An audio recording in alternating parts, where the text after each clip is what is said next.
Hi, this is Stuart Weems and welcome to the Investopoly podcast. My goal is to give you simple, easy to understand strategies, insights and tips to help you master the game of building wealth. And in this episode, I'd like to talk about, or at least counsel you against, overinvesting. I think a Goldilocks investment strategy means that you're making the most of your financial opportunities without overdoing it and taking unnecessary risks. That is, your level of investing is just right, perfectly balanced. That is a Goldilocks investment strategy. Underinvesting means that you risk not having enough assets to be able to enjoy a comfortable retirement, so you're not doing enough.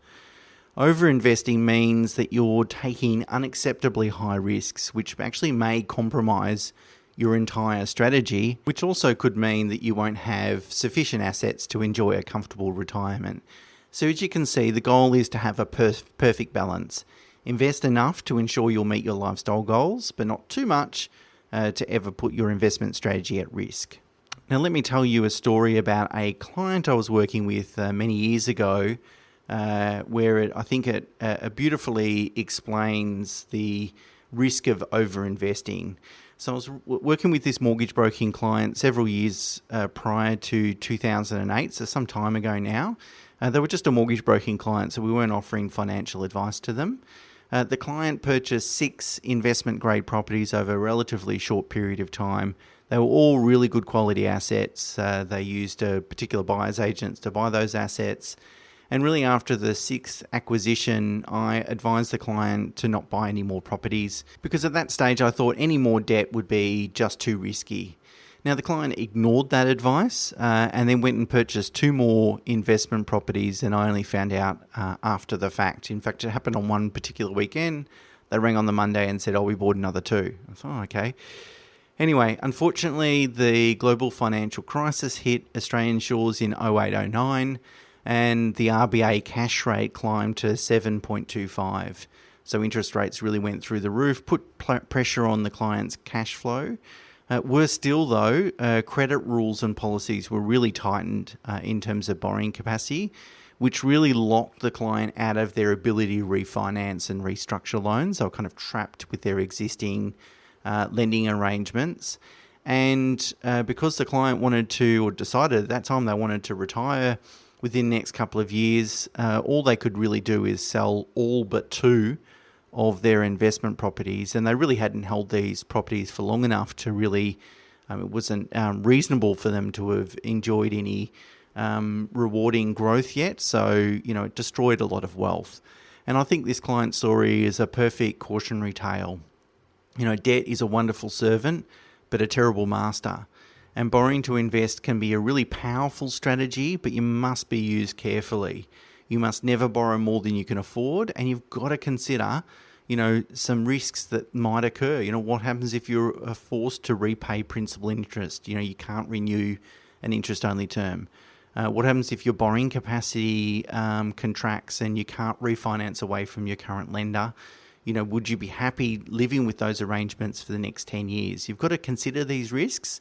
I'm not suggesting we invent risks or investing is already kind of scary enough for some people, so I'm not suggesting we go out of our way to make it any more scary than it needs to be. But being blind to these risks equally exposes yourself to potential problems down the track.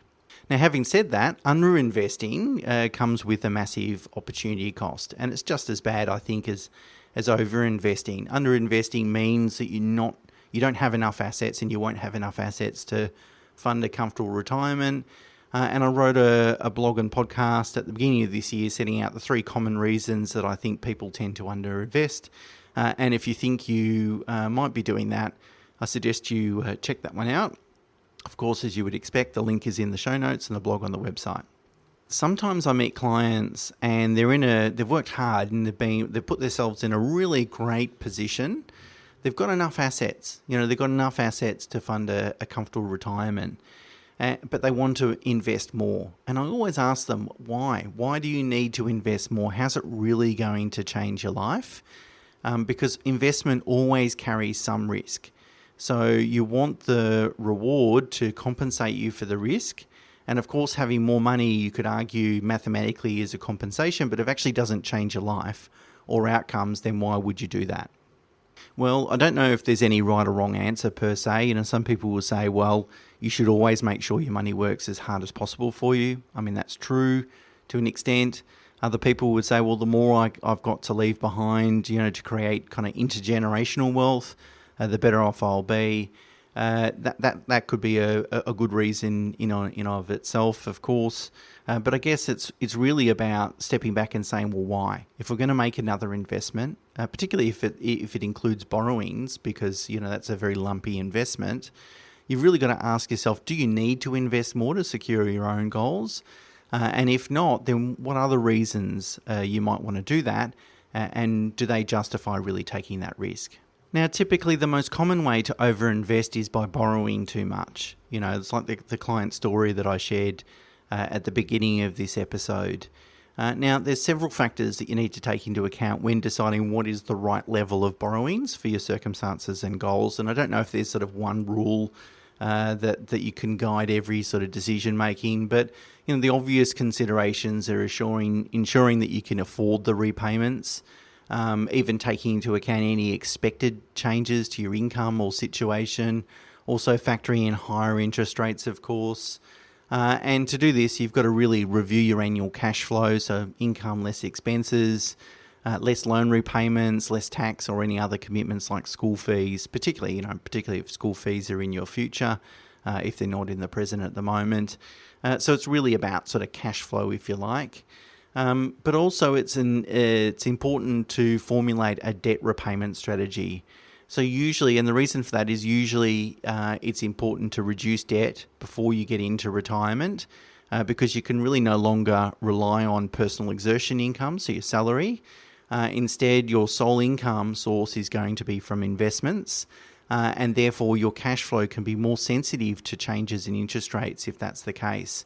So it's important to reduce your risk and therefore interest rate sensitivity by reducing debt before you get to retirement. And in fact, I recorded a video a few years back that sort of takes you through a life cycle of a typical investor, which I think is an interesting thing to look at. So again, the link is in the show notes. I guess if we look at what the banking regulator thinks, that is APRA, it thinks that borrowing 6 times your gross income is higher risk.